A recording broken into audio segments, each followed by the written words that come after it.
Hello అండి, అందరికీ నమస్కారం. వాయిస్ ఆఫ్ హర్షిని ఛానల్కు స్వాగతం. ఈరోజు మనం డాక్టర్ కొలిగెళ్ల నరసింహారావు గారు రచించిన అమెరికా సంబంధం కథను విందామండి. రివ్వుమంటూ గాల్లోకి ఎగిరింది విమానం. ఎగిరిన విమానం కనుమరుగయ్యే వరకు ఆకాశంలోకే చూస్తూ నిలబడిపోయాడు విశ్వం.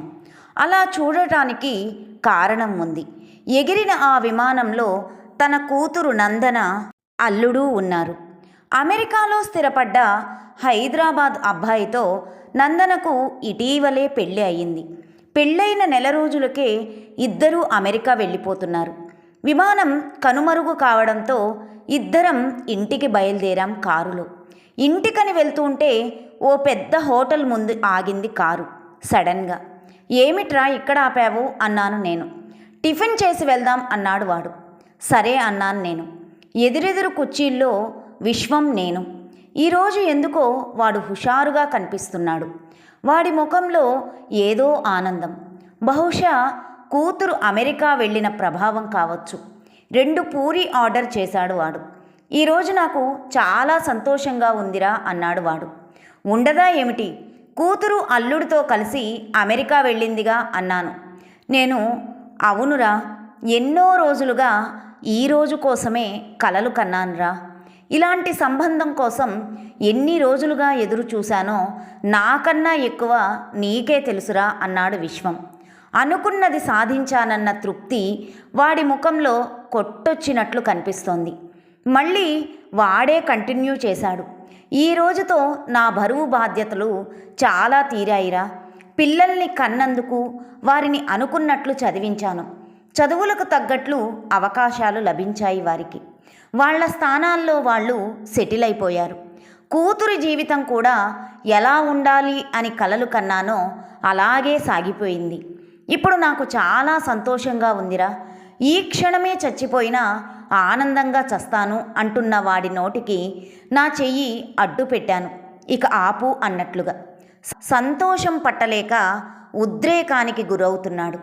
ఆ ఉద్రేకంలో వాడు ఏదేదో వాగేస్తున్నాడు. వాడు మాట వరుసకు అన్నా నేను భరించలేని మాటలు కొన్ని ఉన్నాయి అందులో. అందుకే వాడి నోటికి చెయ్యి అడ్డు పెట్టాను. నా బాధను అర్థం చేసుకున్నవాడు సారీరా అన్నాడు. ఇట్స్ ఓకే అన్నాను నేను. ఇద్దరం మౌనంగా టిఫిన్ తిని బయటపడ్డాం. వాడు ఇంత హుషారుగా ఉండడం నేనెప్పుడూ చూడలేదు. ఎప్పుడూ ఏదో టెన్షన్తో సతమతమయ్యేవాడు. 2 పిల్లలకు పెళ్ళిళ్ళు కావడం, వాళ్ళిద్దరూ అమెరికాలో సెటిల్ కావడంతో వాడి టెన్షన్ తగ్గినట్లున్నది. ముగించి ఇంటికి బయలుదేరాం. నేను పడుకున్నాను అన్న మాటే కానీ ఎంత ప్రయత్నించినా నిద్ర మాత్రం రావడం లేదు. ఎంత వద్దనుకున్నా విశ్వమే గుర్తుకొస్తున్నాడు. వాడికి నాకు ఉన్న అనుబంధం చిన్నదేమీ కాదు. దాదాపు మా వయస్సు తోటిది. చిన్నప్పటి నుండి ఒకే స్కూల్లో కలిసి చదువుకున్నాం, కాలేజీలతో సహా. ఒక్క మాటలో చెప్పాలంటే ఒకే మంచం ఒకే కంచం అన్నట్లుగా. ఉద్యోగాలు కూడా ఇద్దరికీ ఒకేసారి వచ్చాయి. ఇద్దరి పెళ్ళిళ్ళు కూడా నెల తేడాలో ఒకే సంవత్సరంలో జరిగాయి. వాడికి ఓ కొడుకు ఓ కూతురు, నాకు అంతే. ఉద్యోగాలు కూడా ఇద్దరికీ ఒకేసారి వచ్చాయి. ఇద్దరి పెళ్ళిళ్ళు కూడా నెల తేడాలో ఒకే సంవత్సరంలో జరిగాయి. వాడికి ఓ కొడుకు ఓ కూతురు, నాకు అంతే. పిల్లల భవిష్యత్తు గురించి ఇద్దరం ఒకేలా ఆలోచించాం. వాడి కొడుకు అమెరికాలో సెటిల్ అయ్యాడు. నా కొడుకు అమెరికాలోనే సెటిల్ అయ్యాడు. తలా నెలకు కొంత పంపిస్తుండడం వలన మావి చాలని ఉద్యోగాలే అయినా మా కుటుంబాలు ఏ బాధర బందీ లేకుండా గడుస్తున్నాయి. 50 వసంతాల మా స్నేహ జీవితంలో మా అంచనా ఎక్కడైనా తప్పిందా అంటే అది ఒకే ఒక్క చోట. అది మా కూతుళ్ళ విషయంలో. అమెరికాలో సెటిల్ అయిన హైదరాబాద్ అబ్బాయిలకు ఇవ్వాలని మేము కలలు కన్నాం. కానీ ఇక్కడ నా కల నెరవేరలేదు. వాడి కల మాత్రమే నెరవేరింది. నందన ఇటీవలే అమెరికాలో సెటిల్ అయిన హైదరాబాద్ అబ్బాయిని పెళ్లి చేసుకొని అమెరికా ఫ్లైట్ ఎక్కింది. నా కూతురు రచన మాత్రం ఇందుకు ససేమీరా ఒప్పుకోలేదు. జీవితాంతం పెళ్లి చేసుకోకుండా అయినా ఉంటాను కానీ ఓ మారుమూల పల్లెకు ఇచ్చిన సంతోషంగా వెళ్తాను కానీ అమెరికా మాత్రం వద్దంటే వద్దు అని కూర్చుంది. తనను ఒప్పించడానికి మేము చేసిన విశ్వ ప్రయత్నాలు బూడిదలో పన్నీరయ్యాయి. చివరకు హైదరాబాద్లోని ఓ డాక్టర్ను పెళ్లి చేసుకుని స్థిరపడింది. దాని ప్రాప్తం అంతే అనుకుని మేము మిన్నకుండిపోయాము. అలా ఆలోచనల మధ్య ఎప్పటికో నిద్రలోకి జారుకున్నాము. నెల రోజుల తరువాత ఆఫీస్కి రెడీ అవుతుండగా ఫోన్ రింగ్ అయింది. వెళ్ళి రిసీవర్ లిఫ్ట్ చేశాను. గుండె ఆగినంత పనైంది. పిడుగులాంటి వార్త. ఎలాంటి వార్త అయితే నేను వినకూడదని అనుకుంటానో అదే వార్త. విశ్వంకు మేజర్ యాక్సిడెంట్.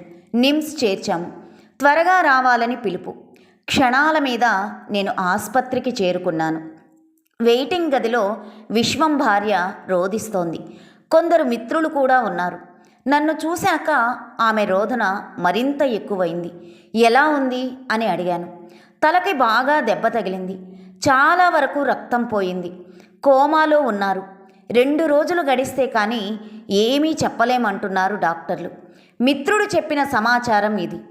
ఎమర్జెన్సీ వార్డులో ఉన్న విశ్వాన్ని గాజు అద్దంలోంచి చూశాను. తలకి కట్టు కట్టారు. ఆక్సిజన్ పెట్టారు. బ్రతికి ఉన్న కోమాలో ఉంది వాడి పరిస్థితి. చూడలేకపోయాను. దుఃఖం పొంగుకొచ్చింది. నాలో నేనే దిగమింగుకోవడం తప్ప ఏమీ చేయలేని నిస్సహాయ పరిస్థితి. 2 రోజుల తరువాత వాడికి పూర్తిగా స్పృహ రాలేదు కానీ కలవరించడం మొదలుపెట్టాడు. పిల్లలు పిల్లలు అంటూ. మాలో చిన్న ఆశ మొదలైంది. వాడు కోలుకుంటాడని. పిల్లల్ని తొందరగా పిలిపించండని డాక్టర్ అంటున్నారు. నాకు పిచ్చెక్కినట్లయింది. ఏం చేయాలి నేనిప్పుడు? వాళ్ళున్నది ఏమైనా అనకాపల్లి కాదు, ఆగమేఘాల మీద రప్పించడానికి. అమెరికాలోనయే. నాకు ఎటూ పాలుపోవడం లేదు. అలా సందిగ్ధంలో ఉండగానే 2 రోజులు గడిచిపోయాయి. ఆ 2 రోజుల్లోనూ అదే కలవరింత. పిల్లల గురించి. వాడికి స్పృహ వస్తుందేమోనని పెట్టుకున్న ఆశలు అలానే ఉన్నాయి. ఒక్కసారిగా నాకు గతం గుర్తొచ్చింది. వాడు ఆ రోజు హోటల్లో ఏమన్నాడు? ఆ క్షణమే చచ్చిపోయినా ఆనందంగా కడుపు తీపి ఎక్కడికి పోతుంది? హాస్పిటల్లో చేరిన 5వ రోజు వాడు మమ్మల్ని వదిలేసిపోయాడు. తిరిగి రాని లోకాలకు వెళ్ళిపోయాడు. వాణ్ణి ఇంటికి చేర్చడంతో పాటు అన్నీ నేనే దగ్గరుండి చూసుకోవాల్సి వచ్చింది. నందనకు ఫోన్ చేశాను. అల్లుడు రిసీవ్ చేసుకున్నాడు. విషయం తెలుసుకొని బాధపడ్డాడు. మేం వచ్చి నెల మాత్రమే అయ్యింది. మళ్ళీ రావడం ఎలా కుదురుతుంది? మీరే అన్నీ చూసుకోండి అంటూ తన నిర్ణయాన్ని చెప్పాడు. నందన ఈ విషయం వింటే తట్టుకోలేదని మళ్ళీ ఇండియాకి వచ్చే వరకు ఈ విషయం తనతో చెప్పనని చెప్పాడు. విశ్వం కొడుకు ప్రకాష్కి ఫోన్ చేశాను. వాడు ఫోన్లోనే ఏడ్చేశాడు. ఇప్పటికిప్పుడు రావడం కుదరదు, డబ్బు పంపిస్తాను, మీరే అన్నీ దగ్గరుండి జరిపించండి అంటూ తన నిస్సహాయ స్థితి తెలియజేశాడు. నా కాళ్ల కింద భూమి కదిలినట్లయింది. విశ్వం పోయి నెల గడిచింది. ఫార్మాలిటీస్ అన్నీ పూర్తయ్యాయి. నాకే మనసులో లేదు. వాడి మరణం కన్నా వాడి మరణం తరువాత పరిణామాలే నన్ను ఎక్కువగా కలిచివేశాయి. డబ్బు పిచ్చిలో పడి ఏం కోల్పోతున్నామో మొదటిసారి తెలిసొచ్చింది. అందరూ ఉన్న విశ్వం అనాథ అయ్యాడు. ఎందుకు? డబ్బే వీరి పట్ల శాపమైంది. తొలిసారి అనుమానం వచ్చింది నాకు. వాడికి పిల్లలంటే ఎంత ప్రేమ, పిల్లలకు వాడంటే ఎంత ఇష్టం. కానీ ఆఖరి క్షణాల్లో వాడు పిల్లల్ని చూడలేకపోయాడు. 20 ఏళ్ల తన వాళ్ళు అంత దూరాన ఉన్నారు కనుక దైవంతో సమానమైన నాన్నని కడసారి చూడలేకపోయారు. వాళ్ళు అంత దూరం వెళ్ళింది డబ్బు కోసమో. డబ్బు కోసమే అయితే 50 లక్షలున్నాయి బ్యాంకులో. ఎందుకు? వాటిని విశ్వం పట్టుకెళ్ళలేదే. తనతో రాని డబ్బు కోసం ఎందుకింత యావా? బ్రతకడానికి డబ్బు అవసరం అనుకుంటే ఆ డబ్బు కలల రూపాల్ని చూడకుండానే వెళ్ళిపోయాడు. మళ్ళీ కనిపించని నాన్నని వాళ్ళు చూడలేకపోయారు.